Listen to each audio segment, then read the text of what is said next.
the aggregate, do you think that men are having more emotional issues or women are having more emotional issues? Who do you think on average is more emotionally intelligent? Or do you think it's a wash at the end of the day? It's more or less the same on both sides. I think the way that we gauge emotional intelligence would make that answer would have to be women, obviously. I think emotional intelligence is is not is not defined correctly, to be honest. I think it's defined in a way that like necessitates that women will always be superior in regards to emotional intelligence. Can you elaborate, I guess? A little bit more? What do you mean when Yeah, you say that?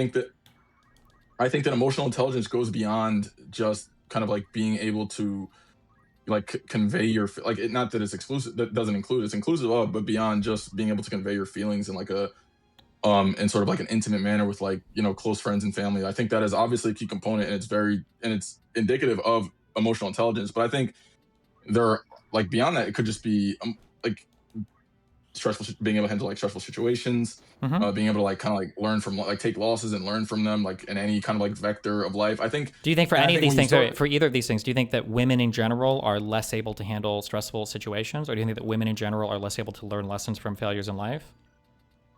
well, I guess when I am, well, stressful situations is broad. I guess I would say there are some stressful situations that I would say men are definitely better at. And Stop. What on the you keep saying? contrary, I You would, keep saying things like some. I'm saying on the aggregate. yeah, because uh, on the aggregate, like that is on the aggregate, I would say stressful situation, it's probably fairly even, is what I would say. Okay. Can you give me an But that's not example? the Because I'm going to think of one stressful situation that I would say that women, I would say, maybe I'm loading this, but I would say arguably one of the most stressful situations is one that women basically exclusively deal with, which is being a single mom. I think it's incredibly rare that you have single dads who are forced to take care of a kid and have no assistance whatsoever from the mother.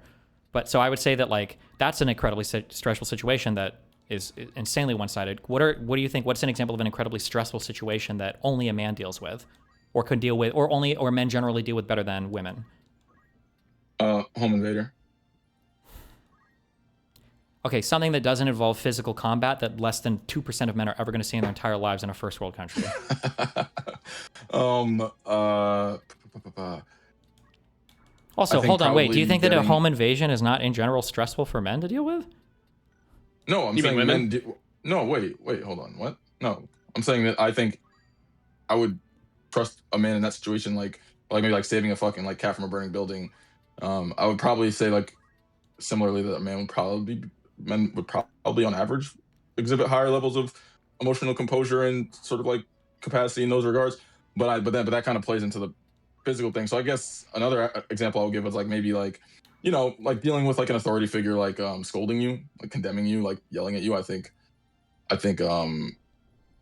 think I would probably, and this is not I would generally assume men to be more receptive to that rather than kind of like interpret it as a personal attack. Not that, and like this is just me saying like probabilistically, likelihood wise, not saying that this is an absolute rule that women obviously can't do that. They clearly do all the time. I'm just saying like I would say a man probably less likely to take it personally.